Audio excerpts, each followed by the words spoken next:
சங்கீதம் அதிகாரம் 12 வசனம் 1 முதல் 8.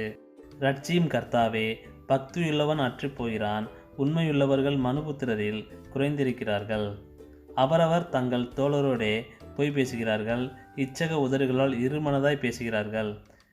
இச்சகம் பேசுகிற எல்லா உதடுகளையும் பெருமைகளை பேசுகிற நாவையும் கர்த்தர் அறுத்து போடுகிறார். அவர்கள் எங்கள் நாவுகளால் மேற்கொள்ளுவோம், எங்கள் உதடுகள் எங்களுடையது, யார் எங்களுக்கு ஆண்டவன் என்று சொல்லுகிறார்கள்.